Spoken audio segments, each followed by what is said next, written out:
Shalom semua, perkenalin nama aku Stephanie. Gua Joey dan kita dari DNA Community. Kita hari ini mau ngapain nih, Jos? Kita di sini karena kita punya pengumuman yang penting dan excited banget. Apa tuh?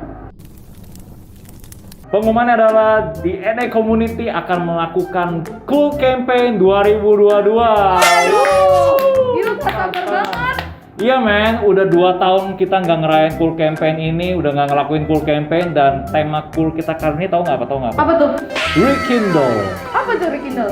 Nah, rekindle itu artinya adalah menyalakan api yang sebelumnya udah kecil-kecil gitu ya. Jadi teman-teman, kalau misalnya sama Tuhan rasanya udah mulai anyep-anyep gitu, adem-adem, dan mau kobarin lagi bersama dengan komunitas kita di dalam Cool, this is the time guys, let's join us. Jadi acaranya kapan nih? Acaranya itu dilakukan, biar aku aja yang jawab. Jadi acaranya itu teman-teman bakal diadain selama 2 hari, yaitu hari Jumat sampai hari Sabtu. Bentar deh, tapi kan sekarang lagi pandemi nih, emang kita boleh nginep ya? Siapa bilang kita bakal nginep? Jadi acaranya itu bakal diadain hari Jumat tanggal 6 Mei jam 6.30 sampai 9.30 malam. Habis itu dilanjutin hari Sabtunya jam 9 pagi sampai jam 4.30 sore. Oke, terus kalau tempatnya di HOB kan ya? Pastinya di HOB dong. Teman-teman jangan lupa datang ya semuanya. Jangan lupa ikut ya, untuk hubunginnya bisa di kontak person di bawah ini. we'll see you there, we'll see you soon enough in Cool Campaign. Cool Campaign? Rekindle! Oke.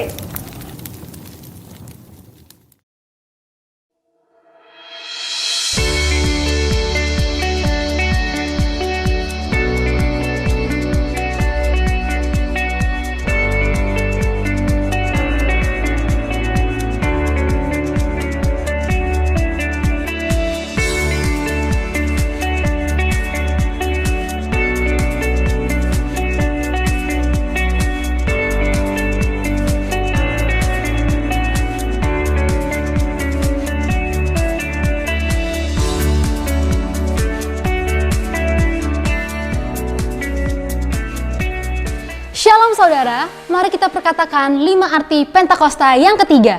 Yang pertama, Pentakosta ketiga adalah pencurahan Roh Kudus yang dahsyat di zaman ini, melebihi yang terjadi di Azusa Street. Yang kedua, Pentakosta ketiga akan mengakibatkan penuaian jiwa yang terbesar dan terakhir sebelum Tuhan Yesus datang kembali. Yang ketiga, Pentakosta ketiga akan membangkitkan generasi Yeremia, yaitu anak-anak muda yang dipenuhi Roh Kudus, cinta mati-matian terhadap Tuhan Yesus, tidak kompromi terhadap dosa, dan akan bergerak untuk memenangkan jiwa. Yang keempat, Pentakosta ketiga lahir di Indonesia dan bergerak ke bangsa-bangsa. Gerakan ini dari timur ke barat dan akan kembali ke Yerusalem. Dan yang terakhir, Pentakosta ketiga akan memberikan kuasa untuk menyelesaikan amanat agung dan setelah itu Tuhan Yesus datang kembali. Tetap semangat, Tuhan Yesus memberkati. Shalom saudara, di era Pentakosta ketiga ini, Gembala kita, Pendeta Dr. Insinyur Niko Nyotra Harjo, terus menekankan mengenai pencurahan Roh Kudus yang terbesar dan terakhir, sedang dan akan terjadi, supaya menyelesaikan amanat agung Tuhan Yesus.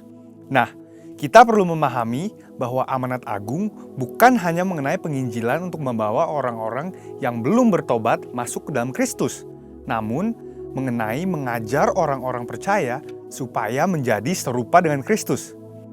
Bagaimana hal tersebut dapat terjadi? Tuhan Yesus katakan, "Jadikan semua bangsa murid-Ku." Pemuritan adalah bagian yang sangat penting dalam penyelesaian amanat agung Tuhan Yesus. Kabar baiknya, di seluruh dunia, hampir semua gereja memiliki program pemuritan yang sudah berjalan sejak gereja tersebut ada. Namun, pada tahun 2021, Dr. George Barna dari Barna Research memberikan satu statement yang mengejutkan sebagai hasil survei mendalam mengenai generasi muda. Dia berkata, pelayanan yang dilakukan oleh gereja selama 5 dekade terakhir sudah tidak dapat digunakan lagi kepada generasi muda saat ini. Pertanyaannya adalah, bagaimana kita menyesuaikan program-program pemuritan yang sudah ada supaya relevan dengan generasi kita saat ini? Salah satu jawaban yang disarankan oleh David Kinnaman dan Mark Matlock dalam buku Faith for Exiles adalah dengan pemuritan vokasional. Pemuritan vokasional dikatakan dapat membangkitkan satu generasi muda untuk menjadi resilient disciples atau murid-murid yang tangguh.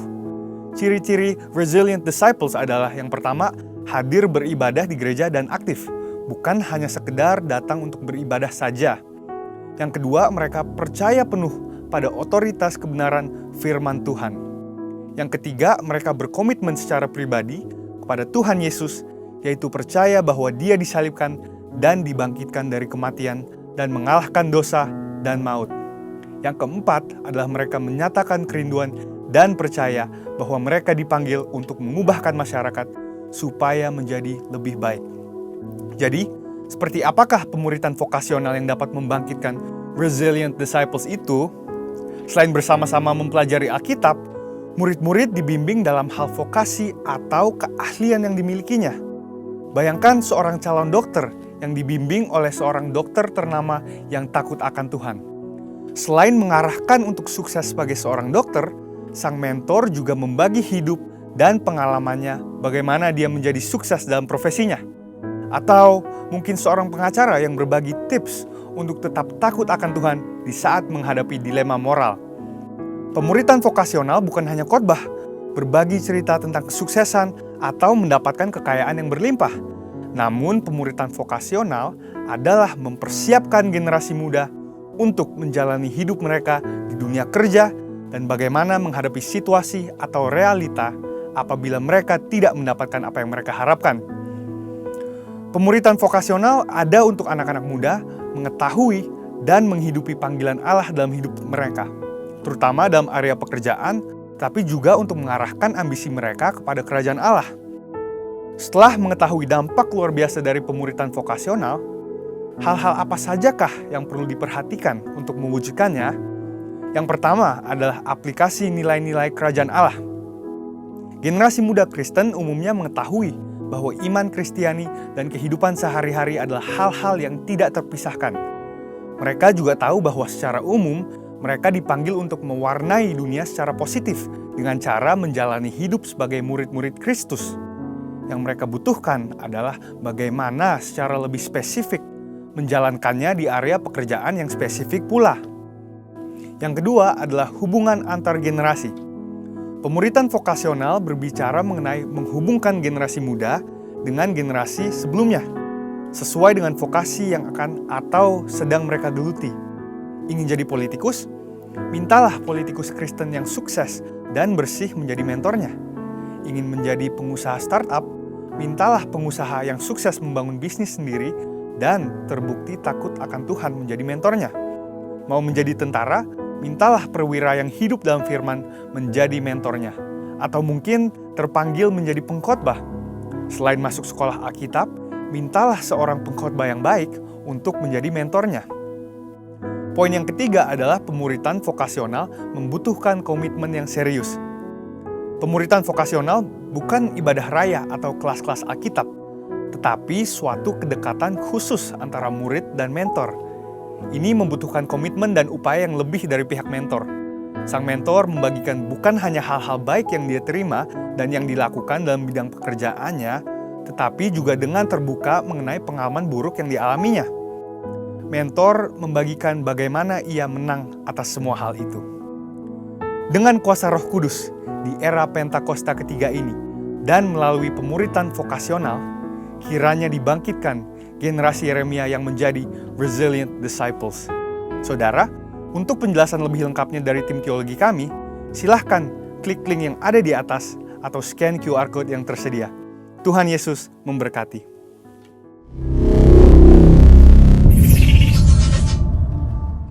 Haleluya. Mazmur 91, dalam lindungan Allah. Orang yang duduk dalam lindungan yang maha tinggi dan bermalam dalam naungan yang maha kuasa akan berkata kepada Tuhan, tempat perlindunganku dan kubu pertahananku, Allahku yang kupercayai. Sungguh, Dia akan melepaskan engkau dari jerat penangkap burung, dari penyakit sampar yang busuk. Dengan kepaknya Ia akan melindungi engkau, di bawah sayapnya engkau akan berlindung. Kesetiaannya ialah perisai dan pagar tembok. Engkau tak usah takut terhadap kedahsyatan malam, terhadap panah yang terbang di waktu siang, terhadap penyakit sampar yang berjalan di dalam gelap, terhadap penyakit menular yang mengamuk di waktu petang. Walau 1000 orang rebah di sisimu dan 10.000 di sebelah kananmu, tetapi itu tidak akan menimpamu. Engkau hanya menontonnya dengan matamu sendiri dan melihat pembalasan terhadap orang-orang fasik. Sebab Tuhan yang tempat perlindunganmu, yang maha tinggi telah kau buat tempat perteduhanmu. Malapetaka tidak akan menimpa kamu dan tulah tidak akan mendekat ke kemahmu. Sebab malaikat-malaikatnya akan diperintahkannya kepadamu untuk menjaga engkau di segala jalanmu. Mereka akan menatang engkau di atas tangannya, supaya kakimu jangan terantuk kepada batu. Singa dan ular tedung akan kau langkahi. Engkau akan menginjak anak singa dan ular naga. Sungguh hatinya melekat kepadaku, maka aku akan meluputkannya. Aku akan membentenginya, sebab dia mengenal namaku. Bila ia berseru kepadaku, aku akan menjawab. Aku akan menyertai dalam kesesakan. Aku akan meluputkannya dan memuliakannya. Dengan panjang umur akan kukenyangkan dia, dan akan kuperlihatkan kepadanya keselamatan daripadaku. Terpujilah namamu, Yesus Tuhan. Mari bersorak bagi Dia, bersorak bagi Dia. Haleluya.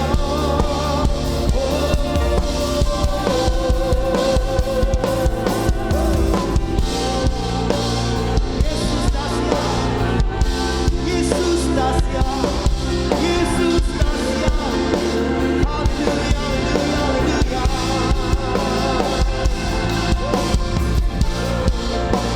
Berikan tepuk tangan yang paling dahsyat untuk Tuhan yang besar, saudara. Lebih meriah lagi sorak-sorak bagi Allah yang dahsyat. Sorakan haleluya, sorakan haleluya. Terima kasih Tuhan, terima kasih.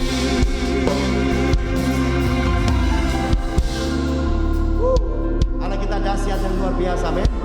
Siapa sumber kekuatan kita, saudara? Yesus. Siapa sumber kekuatan kita hari ini, saudara?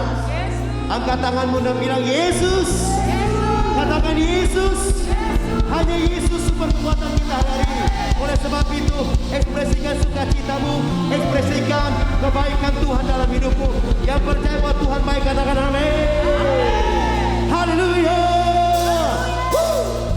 Say oh.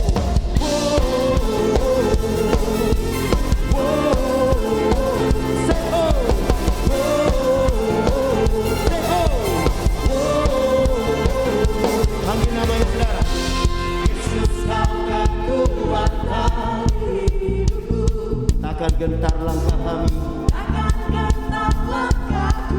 Kau angkat jemaatmu Tuhan siang ini. Kau angkat tanganku di saat aku jatuh. Kaulah sumber kuatku.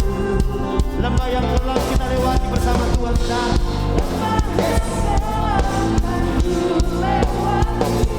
Sebab kau sertaku. Amin. Dengan iman kami ada. Dengan imanku. Siap jemaat Halleluya. Mari orang-orang diberkati Tuhan. Angkat tanganmu semua.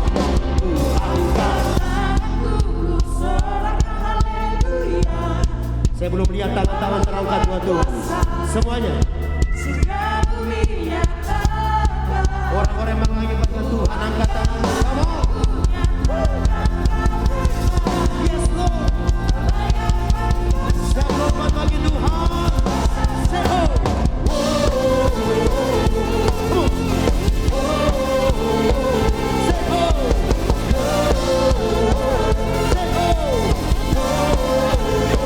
Bagi namanya saudara. Yesus kau kekuatan hidupku. Takkan getar, takkan getar langkahku. Kau angkat kami Tuhan. Kau angkat tanganku di saat ku jatuh. Imani saudara, imani katakan. Kau sumber kuatku.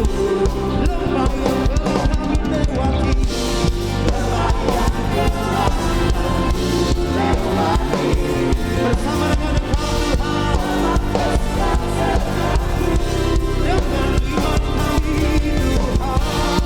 Dengan imanku diselamatkan. Oleh kuasa siapa? Oleh kuasa siapa?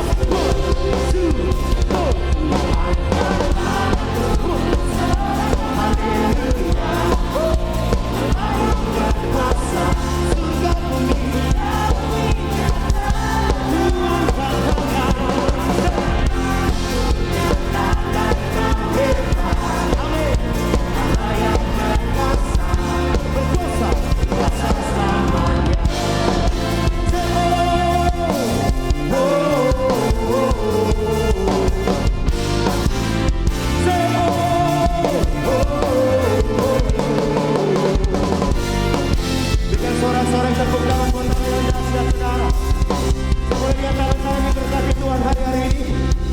Saya boleh lihat tangan-tangan diberkati Tuhan hari-hari ini. Mari Bapak Ibu jemaat Halleluya, angkat tinggi-tinggi tangan kedua tanganmu. Kita mau menyaksikan kebaikan Tuhan. Siap? Siap? Say. Angkat. Mantap. Ini jemaatmu Tuhan.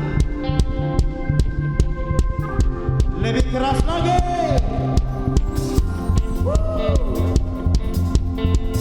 Dah siap. Siap.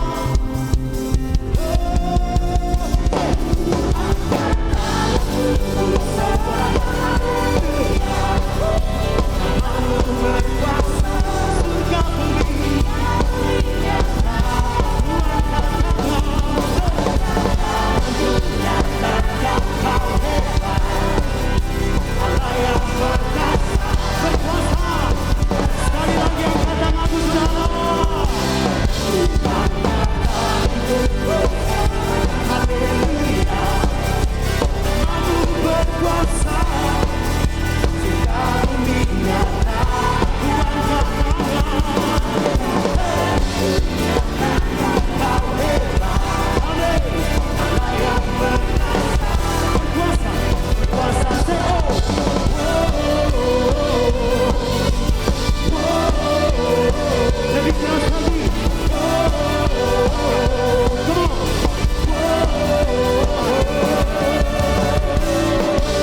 Yesus, yang sakit disembuhkan, yang lemah dikuatkan, yang terikat dilepaskan, susah diberi hibur.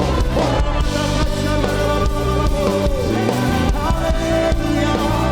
Sembah Dia saudara, jangan ada yang diam. Mari bermazmur, mari bermazmur. Naikkan nyanyian syukur, naikkan nyanyian syukur, naikkan nyanyian sembah. Adukan Dia, angkat tanganmu, angkat suaramu, adukan Dia.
kemuliaan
Dia, pandang wajahnya, angkat tanganmu, sembah Dia, umat tebusannya, kau ditebus dengan darah yang mahal, sembah Dia.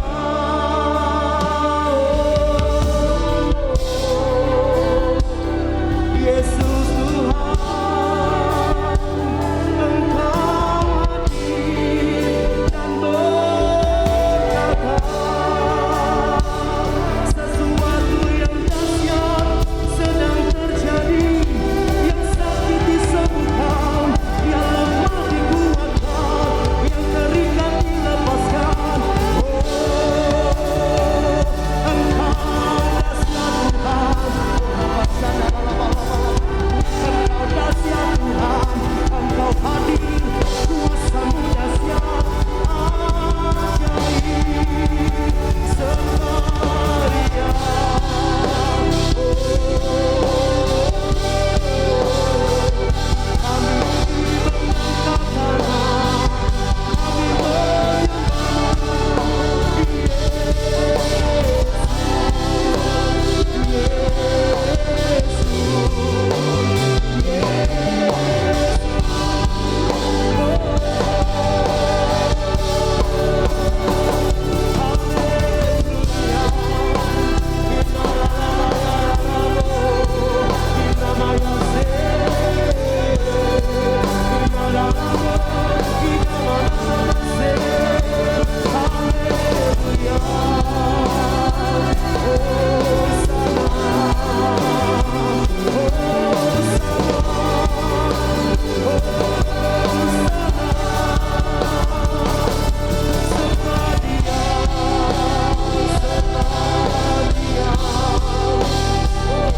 bagi Raja Mesias,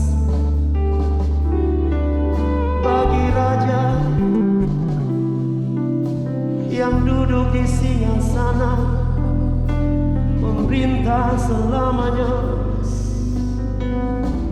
Yesus, Yesus.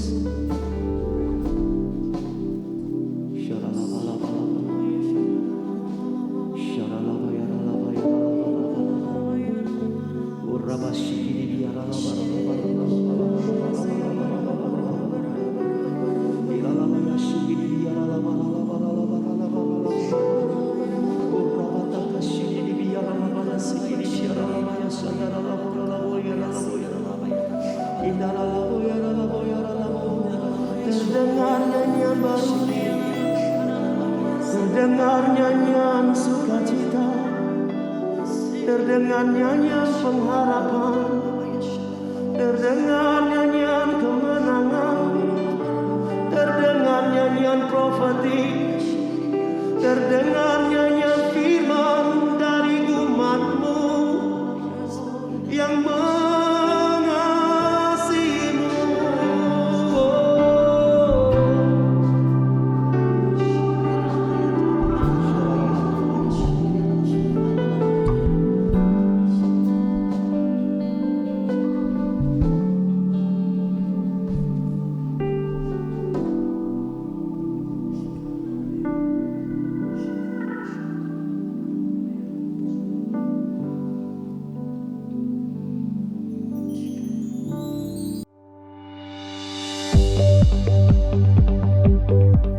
Shalom GBI Puri Indah.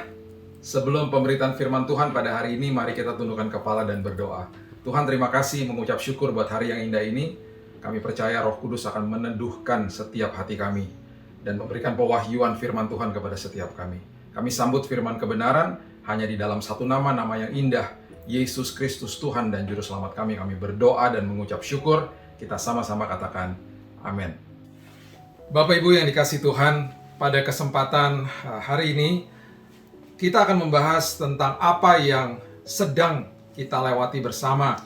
Dan saya percaya bahwa setiap kali kita mendengar kebenaran, setiap kali kita menghidupi kebenaran, kebohongan iblis tidak akan mempan sama hidup ini.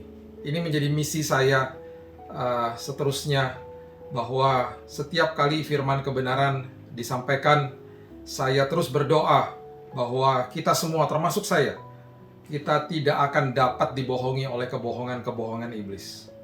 Oleh sebab itu, kita hidup di dalam kemenangan, bahkan kita sudah menang. Kita berdoa dan kita hidup di dalam Tuhan dari posisi yang sudah menang. Kita menghidupi hidup ini dari posisi di mana Tuhan sudah selesaikan semuanya di kayu salib. Betapa indahnya kasih Tuhan atas hidup ini. Ada 3 keluhan yang saya sering dengar di dalam musim sulit ini. Saya berkali-kali mendengar atau diminta untuk berdoa bagi orang-orang yang mengeluhkan bahwa mereka kehilangan pekerjaan, kehilangan income, dan yang paling sangat menyedihkan adalah kehilangan orang yang terdekat dengan dia, atau teman, kerabat, atau keluarga. Ini adalah sebuah kesedihan yang sangat gitu ya, dan kemudian menjadi sebuah belenggu akhirnya, karena ketika kita melewati kesedihan-kesedihan itu, kita tidak mengerti kebenaran firman untuk menjawab kebutuhan-kebutuhan itu. Itu sebabnya di dalam semua apapun permasalahan kehidupan, jawabannya ada di buku manual kita, yaitu Alkitab itu sendiri. Itu sebabnya menjadi kerinduan saya untuk selalu mau membongkar kebohongan-kebohongan iblis, supaya kita hidup di dalam kemerdekaan. Apa yang Alkitab katakan tentang kehilangan? Apa yang firman Tuhan beritahu kepada kita tentang kehilangan? Apa kunci yang menjadi jawaban ketika manusia mengatakan, saya kehilangan. Saya kehilangan pekerjaan, saya kehilangan income, saya kehilangan orang yang terdekat dengan saya karena meninggal. Kita harus mengerti prinsip dasar siapa identitas kita sebenarnya di dalam Tuhan sebelum kita bisa mengerti tentang kebenaran ini selanjutnya. Di kitab Kejadian pasal yang pertama ayat yang ke-28 dengan jelas firman Tuhan mengatakan Allah memberkati mereka. Lalu Allah berfirman kepada mereka, beranak cuculah dan bertambah banyak, penuhilah bumi dan taklukkanlah itu. Berkuasalah atas ikan-ikan di laut dan burung-burung di udara dan atas segala binatang yang merayap di bumi. Ya. Jadi dengan jelas manusia pada awalnya yang saya sudah sering kali utarakan di dalam khotbah-khotbah saya, bahwa manusia tidak pernah dikasih sorga di awal, manusia diberikan bumi untuk dikuasai. Kuasa tanpa otoritas tidak akan bisa dipakai. Manusia diberikan kuasa plus otoritas. Otoritas adalah hak menggunakan kuasa. Oleh sebab itu manusia diberitahu oleh Tuhan, diberikan kuasa dan otoritas untuk menaklukkan bumi, untuk menguasai bumi. Jadi itu adalah kuasa dan otoritas yang luar biasa. Kemudian manusia diminta oleh Tuhan betul-betul di dalam prinsip ini untuk mengelola bumi. Mengelola bumi. Mengelola apa? Mengelola yang menjadi miliknya Tuhan. Miliknya Tuhan. Itu harus kita camkan benar-benar. Ya. Ada sebuah ayat lagi yang di dalam kitab Kejadian, di dalam proses kreasi ini yang meneguhkan manusia itu adalah pengelola. Kalau kita baca bersama-sama di Kejadian 2 ayat 4 dan 5 itu sangat jelas dikatakan bahwa demikianlah riwayat langit dan bumi pada waktu diciptakan. Ketika Tuhan Allah menjadikan bumi dan langit, belum ada semak apapun di bumi, belum timbul tumbuh-tumbuhan apapun di padang. Kenapa? Sebab Tuhan Allah belum menurunkan hujan ke bumi dan belum ada pengelola. Alkitab mengatakan belum ada orang untuk mengusahakan tanah itu. Belum ada orangnya, tumbuh-tumbuhan belum ada. Belum ada pengelolanya. Oleh sebab itu tumbuh-tumbuhan itu belum ada. Manusia dipanggil, diciptakan, salah satu fungsinya adalah sebagai pengelola, bukan pemilik. Kenapa? Karena Mazmur 24 ayat yang pertama dengan jelas mengatakan, Mazmur Daud Tuhanlah yang empunya bumi serta segala isinya. Semua punya Tuhan. Dan dunia serta yang diam di dalamnya. Semua milik Tuhan, termasuk kita. Sebentar kita baca ayatnya. Termasuk nyawa kita, termasuk hidup kita, termasuk masa depan kita, termasuk keluarga kita, termasuk semua yang melekat dengan kita. Apapun bentuknya, baik itu uang, harta, jabatan, status, apapun itu, yang terlihat, yang tidak terlihat, semuanya milik Tuhan. Apapun yang ada di bawah langit, itu adalah milik Tuhan. Dan kita hanya pengelola. Nah, dengan kebenaran ini, kita harusnya sudah mengerti bahwa dasar dari identitas saya, dan tugas fungsi tujuan hidup, dan tanggung jawab saya adalah sebagai pengelola. Coba camkan ini baik-baik. Manusia itu sebenarnya tidak bisa menciptakan. Jadi saya kurang setuju kalau ada kalimat yang mengatakan manusia menciptakan. Menciptakan teknologi apa, misalnya HP atau laptop atau mobil gitu ya. Lebih tepatnya manusia discover, menemukan atau innovate, ya, bukan create. Karena yang bisa menciptakan hanya Allah Elohim. Nah, semua bahan baku daripada semua elektronik yang kita pegang, semua kendaraan, mobil, dan apapun yang kita lihat di depan kita, semua teknologi-teknologi canggih, itu semua bahan bakunya sudah ada sejak awal, Bapak Ibu. Sejak awal. Jadi pertanyaannya, apakah HP yang saya pegang sekarang, yang secanggih sekarang ini, apakah bisa ditemukan misalnya, let's say 1000 tahun yang lalu? Bisa-bisa saja. Ditemukan misalnya 2000 tahun yang lalu. Bisa-bisa saja. Bisa-bisa saja. Tetapi manusia evolusi. Pikiran, ya, kemampuan, kemudian daya pikirnya, mungkin IQ-nya dan lain sebagainya berevolusi. Tidak semua Tuhan biarkan langsung tahu segala-galanya. Makanya lebih tepat manusia menemukan. Manusia menemukan logam ini, logam itu, semua bahan bakunya sudah ada, atau unsur itu dicampur jadi satu, diaduk, dimix, terjadilah apa, terjadilah itu gitu ya.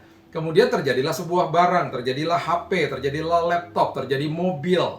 Tapi semua bahan bakunya sudah ada. Tuhan sudah ciptakan sejak awalnya. Manusia terbatas. Nanti 10 tahun lagi akan ada teknologi yang lebih canggih. Yang bisa nggak kalau ditemukannya hari ini misalnya? Bisa-bisa saja. Tapi mungkin pikirannya manusia atau unsur-unsur ini belum ditemukan. Combinationnya atau kombinasinya gitu. Jadi itulah manusia penuh dengan keterbatasan. Karena apapun yang ada di bawah langit milik Tuhan. Ya. Matius maksud saya, ayat yang ke-25 bicara soal talenta, mengatakan, Matius 25 ayat 14-15 mengatakan, sebab hal kerajaan sorga sama seperti seorang yang mau bepergian ke luar negeri, yang memanggil hamba-hambanya dan mempercayakan hartanya kepada mereka. Yang seorang diberikan 5 talenta, yang seorang lagi 2, yang seorang lagi 1. Jadi ada yang dititipkan 5, 2, dan 1. Perhatikan kalimat ini. Saya sangat suka dengan kalimat ini. Ini yang kemudian juga membuktikan bahwa kita ini adalah pengelola. Masing-masing pribadi itu diberikan 5, 2, dan 1 menurut kesanggupannya. Kesanggupannya. Lalu ia berangkat. Lalu tuannya berangkat. Berarti, apapun yang melekat dengan kita, jangan pernah banding-bandingkan dengan orang lain. Karena apa? Berarti kemampuan saya hanya 1 atau 2 atau 5 atau 7 atau 10. Mengucap syukur, buktikan kepada Tuhan, jangan buktikan kepada orang lain. Karena apa? Ketika kita kelola dengan baik dan benar, nanti kita akan dipercaya perkara yang besar. Jadi jangan banding-bandingin dengan orang lain. Dengan itu saja kita sudah merdeka. Bahwa kita tahu bahwa saya adalah pengelola. Kalau kita merasa bahwa saya adalah pemilik, kita pasti akan banding-bandingkan dengan orang lain. Bahkan kita bisa minder. Aduh, dia punya lebih banyak. Aduh, kok saya begini, saya tidak seperti dia gitu. Jangan banding-bandingin dengan orang lain. Apapun yang masih kecil, ketika bermitra sama Tuhan jadi perkara besar. Ingat itu. Jadi perkara besar. Ya, saya selalu katakan, tongkat di tangan Musa nggak ada artinya kok. Ketika bermitra sama Tuhan, lautan terbelah. 5 roti dan 2 ikan bermitra sama Tuhan, ribuan orang makan. Batu dan umban ketika bermitra sama Tuhan, Goliat mati. Jadi hal-hal kecil nggak masalah, yang penting bermitra sama Tuhan. Bermitra dengan sang pemilik. Karena kita bukan pemiliknya, kita hanya mengelolanya. Makanya ketika kita terus membaca tentang perikop ini, ketika tuannya kembali, ketika dia menemukan hambanya yang diberikan talenta 5 dan 2 jadi 10 dan jadi 4, dilipat gandakan, dia mengeluarkan kalimat yang sangat indah. Engkau adalah hamba yang baik dan setia. Tetapi hamba yang satu ini, karena dia mungkin mengeluh, karena dia mungkin merasa bahwa kenapa saya cuma dapat satu, yang lain dapat lebih banyak. Dia tidak kelola hidupnya dengan baik dan benar. Ada sebuah kata yang sangat keras dan tajam oleh tuannya, dikatakan engkau adalah hamba yang malas dan jahat. Jadi ini adalah semua dasar daripada firman Tuhan hari ini, bahwa kita ini adalah sebagai pengelola. Bahkan kehidupan kita pun, jiwa kita pun bukan punya kita. Galatia 2 ayat yang ke-20 dengan jelas mengatakan, namun aku hidup, ya, tetapi bukan lagi aku sendiri yang hidup, melainkan Kristus yang hidup di dalam aku. Dan hidupku yang kuhidupi sekarang di dalam daging adalah hidup oleh iman dalam anak Allah yang telah mengasihi aku dan menyerahkan dirinya untuk aku. Wow. Bahkan hidup kita ini bukan punya kita. Hidup saya bukan punya saya. Jiwa saya pun bukan punya saya. Luar biasa. Nah, dengan prinsip-prinsip ini, camkan kebenaran ini baik-baik. Catat kebenaran ini baik-baik di dalam hatimu. Kalau kita bukan pemilik, kalau kita hanya pengelola, kita berarti tidak bisa kehilangan apapun. Kalau kita bukan pemilik, kalau kita tidak memiliki sejak awalnya, berarti kita tidak akan pernah bisa kehilangan apapun. Pastinya ada yang bertanya kembali seperti tadi pertanyaan di awal. Pak, saya kehilangan pekerjaan. Pak, saya kehilangan income. Pak, saya kehilangan orang yang saya kasihi karena meninggal, karena sakit. Kita teruskan supaya kita dapat jawabannya dengan lebih jelas. Ya, sebelum kita teruskan, mari sama-sama membaca firman Tuhan dari 1 Timotius. Ayatnya yang ke 1 Timotius 6 ayat yang ke-5 dan ayatnya yang ke-6. 1 Timotius 6 ayatnya yang ke-5 sampai ayatnya yang ke-6. Firman Tuhan mengatakan begini, percecokan antara orang-orang yang tidak lagi berpikiran sehat dan yang kehilangan kebenaran, yang mengira ibadah itu adalah suatu sumber keuntungan. Sumber keuntungan. Jadi, tadi kita sudah bicara bahwa kita adalah pengelola. Nah, ini masalahnya. Banyak orang, dan banyak, saya sudah pernah katakan, banyak orang Kristen yang paradigmanya masih duniawi.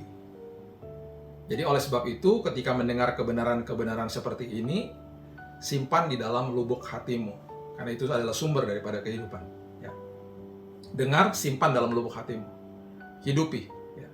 Nah, banyak orang yang masih mengejar keuntungan dalam hidupnya. Ini adalah sebuah paradigma bahwa dia adalah pemilik. Hidupnya untuk keuntungan dia, bahkan dia jadikan ibadah untuk keuntungannya dia.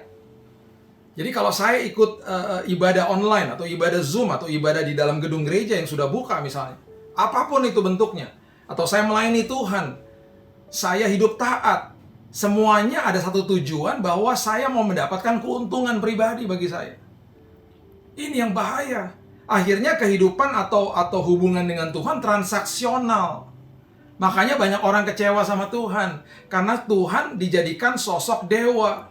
Kalau saya lakukan ini, saya minta Tuhan lakukan itu. Kalau Tuhan lakukan itu, baru saya akan lakukan ini. Kita bertransaksi dengan Tuhan. Dan ayat yang ke-6 dikatakan dengan jelas, memang ibadah itu kalau disertai rasa cukup. Kalau disertai rasa cukup, justru itu akan memberi keuntungan yang besar. Keuntungan yang besar.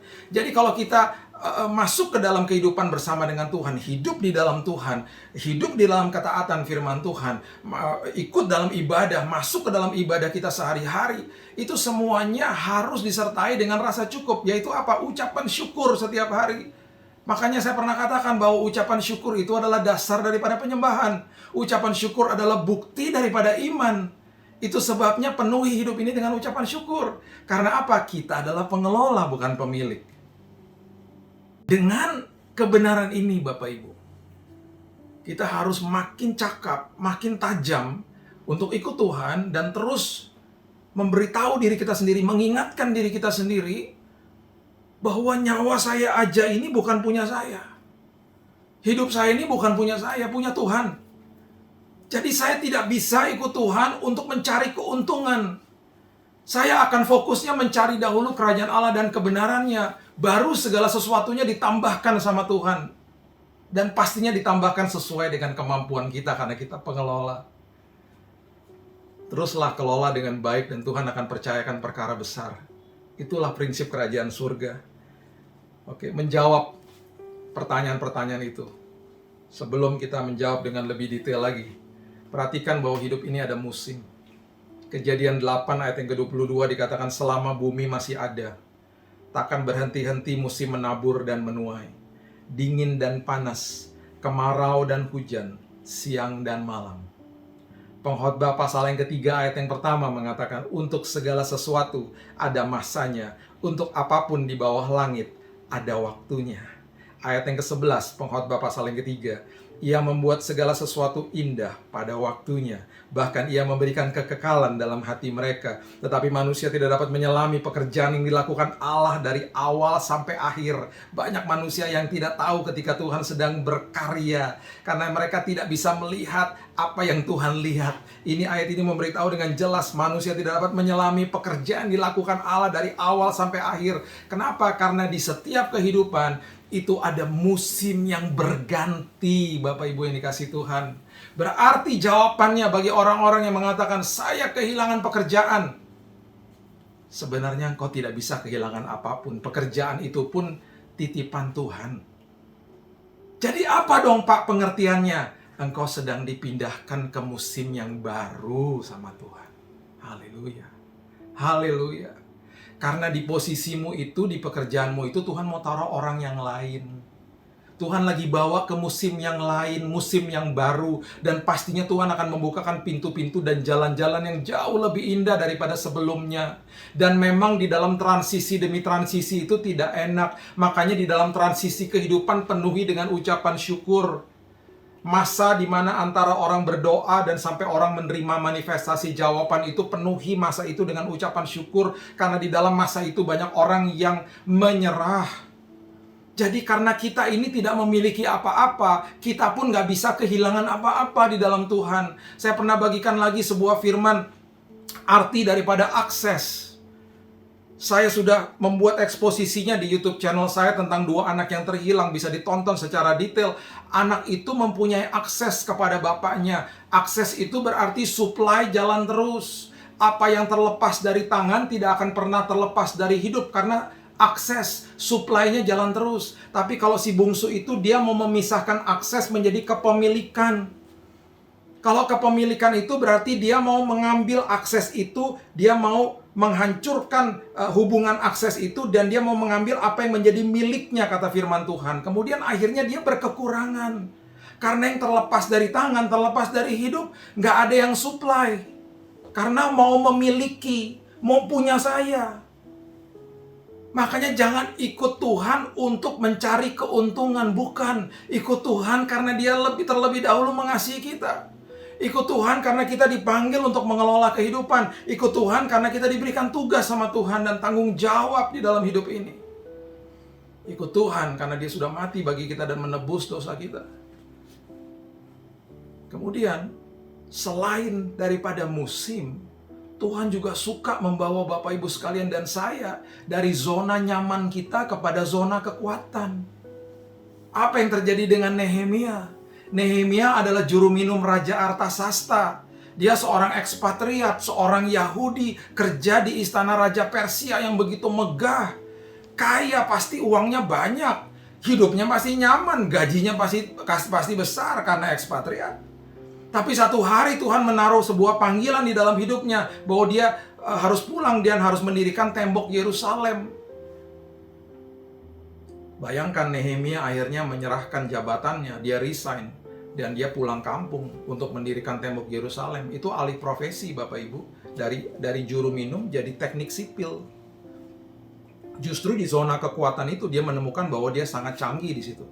Dia bisa menggalang tim, bagaimana ada yang kerja, ada yang menjaga tembok daripada rioters, daripada orang-orang yang datang ingin menjara dan lain sebagainya. Dan tembok itu yang ratusan tahun sudah hancur, dibangun nggak sampai 3 bulan selesai. Dan dia diangkat jadi bupati karena masuk ke dalam zona kekuatannya. Untuk orang-orang yang bertanya, Pak, saya kehilangan income.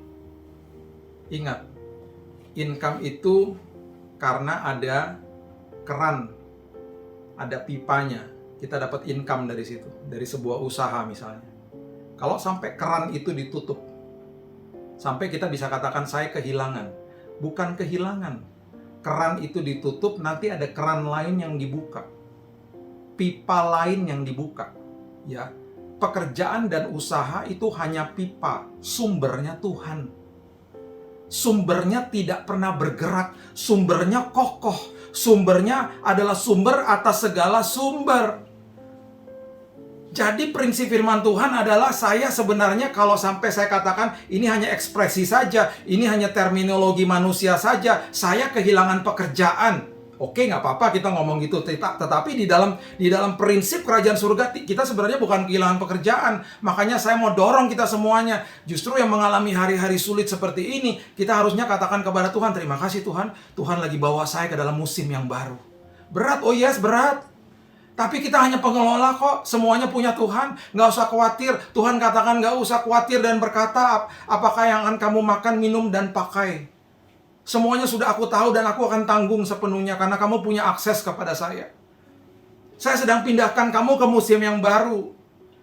Terus kemudian bukan hanya musim yang baru, saya sedang bawa kamu dari zona nyaman kamu ke zona kekuatan kamu.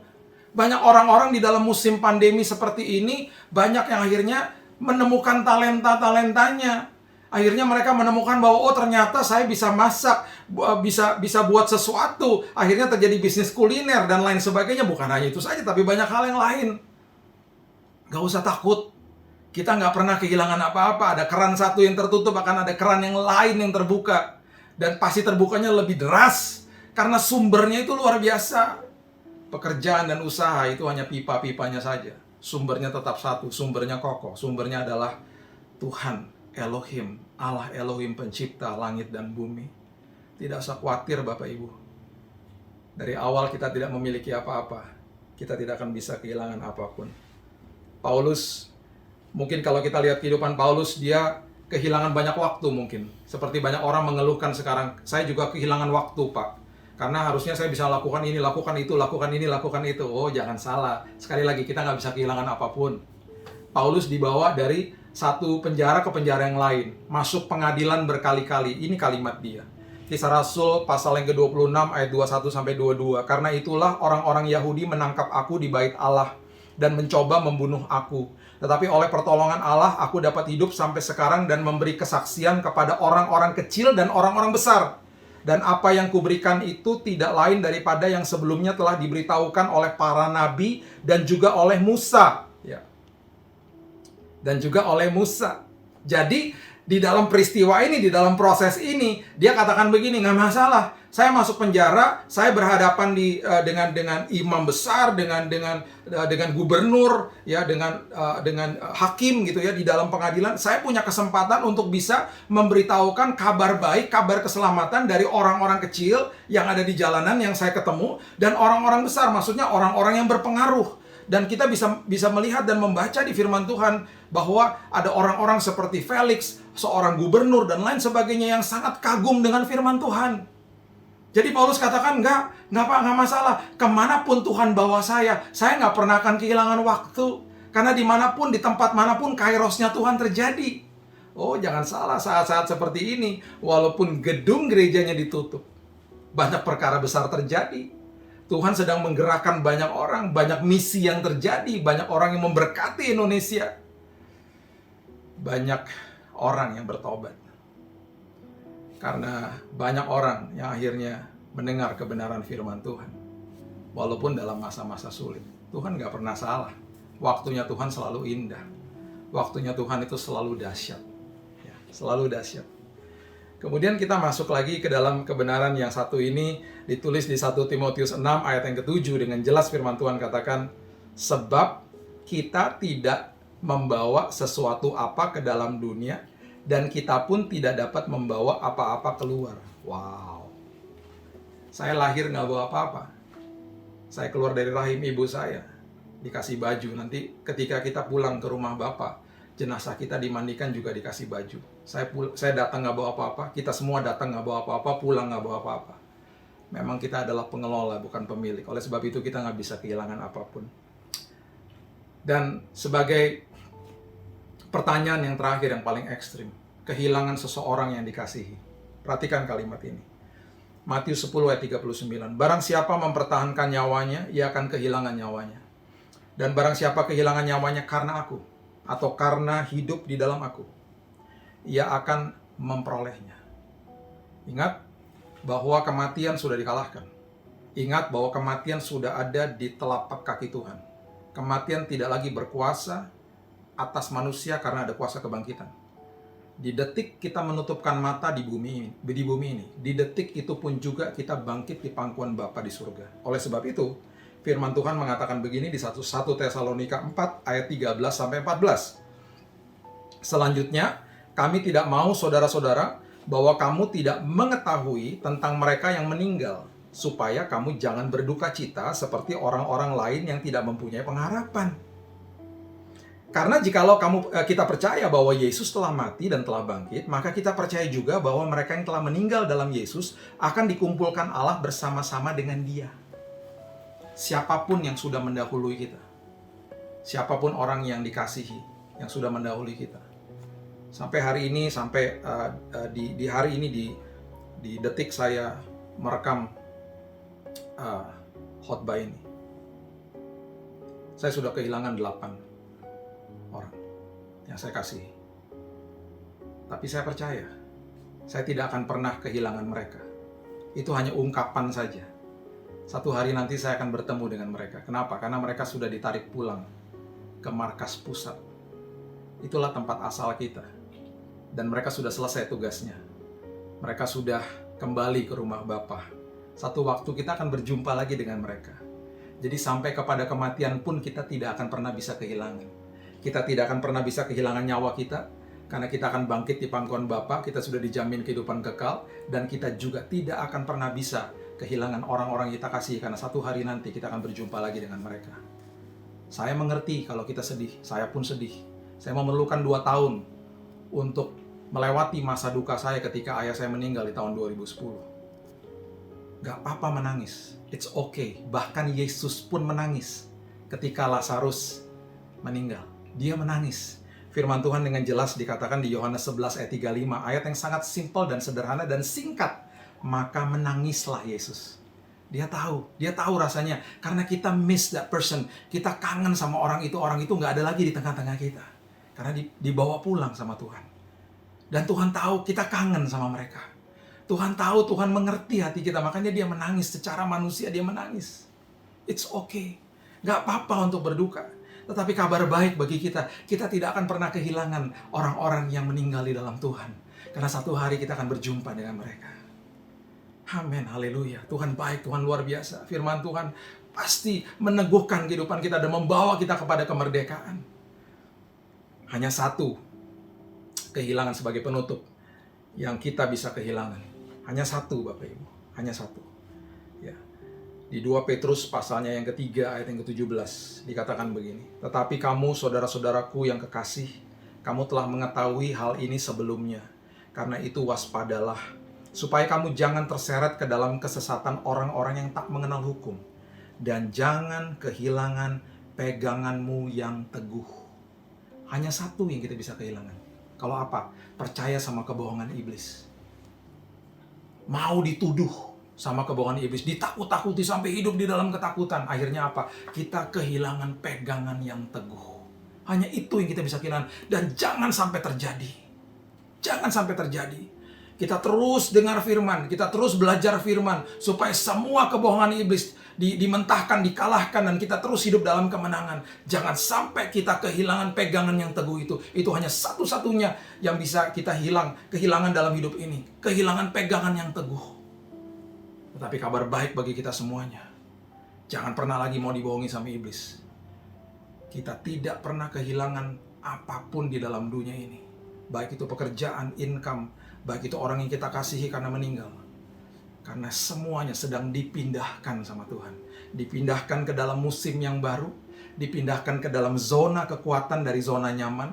Dan yang orang-orang yang kita sudah tidak lihat lagi secara fisik di dunia ini, sudah dipindahkan sama Tuhan. Dibawa pulang ke rumah Bapa. Yang pada satu waktu nanti kita pun akan berjumpa dengan mereka. Kita warga kerajaan surga yang memang bukan pemilik. Oleh sebab itu kita tidak bisa kehilangan apapun. Karena kita melekat kepada akses sumber atas segala sumber. Tuhan langit dan bumi, pemilik langit dan bumi. Allah Elohim yang berkuasa dan bertahta di setiap kehidupan kita. Haleluya. Mari kita tundukkan kepala dan berdoa. Tuhan, terima kasih, mengucap syukur buat firman-Mu pada hari ini.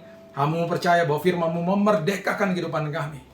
Kami tidak akan pernah bisa kehilangan apapun, Tuhan. Karena suplai daripada Tuhan jalan terus. Kami semuanya adalah pengelola.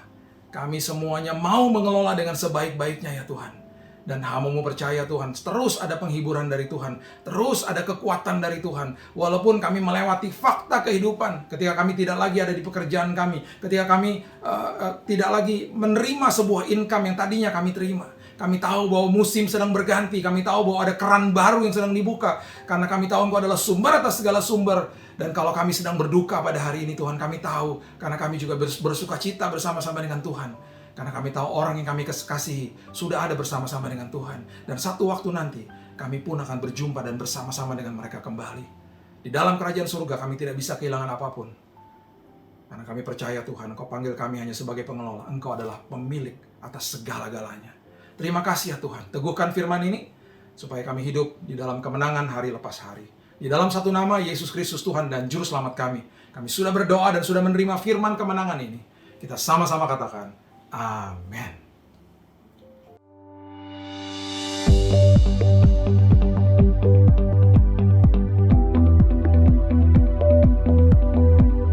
Baik Bapak Ibu, kita akan menabur.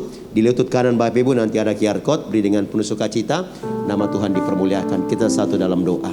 Bapa, kami bersyukur buat firman Tuhan yang sangat memberkati kami. Terima kasih Tuhan, Kau mengajarkan kami untuk lebih giat lagi masuk dalam doa di hari-hari yang terakhir ini, agar kami kuat dalam doa kami. Terima kasih Bapa, ekspresi kami diberkati. Kami rindu menabur dengan penuh sukacita.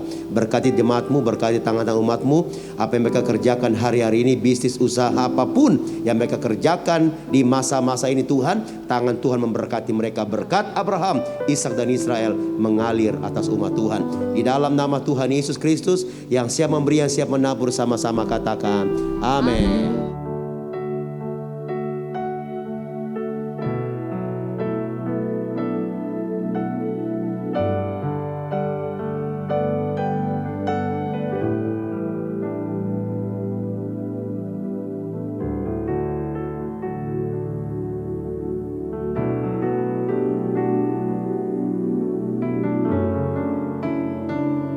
Kita akan menyelesaikan ibadah kita pada hari ini. Mari kita bangkit berdiri, kita mengangkat kedua tangan kita, membuka hati dan fokuskan pikiran kita kepada kasih yang telah Tuhan berikan dalam hidup saudara dan saya.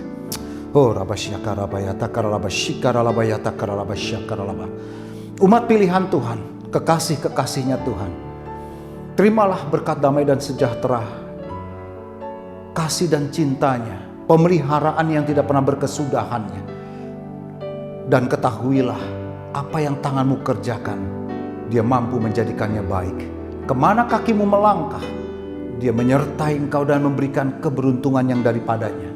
Agar lewat itu, nama Tuhan Yesus Kristus diberitakan, kabar baik disampaikan, dan hidupmu jadi berkat buat banyak orang yang berkekurangan.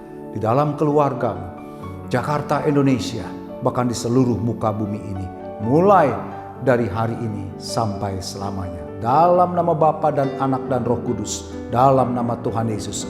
Yang percaya, sama-sama kita berkata, amin. Tuhan memberkati Bapak Ibu sekalian, tetap semangat, tetap kuat. Saya percaya Tuhan tidak pernah lalai untuk menepati janji-janjinya. Amin.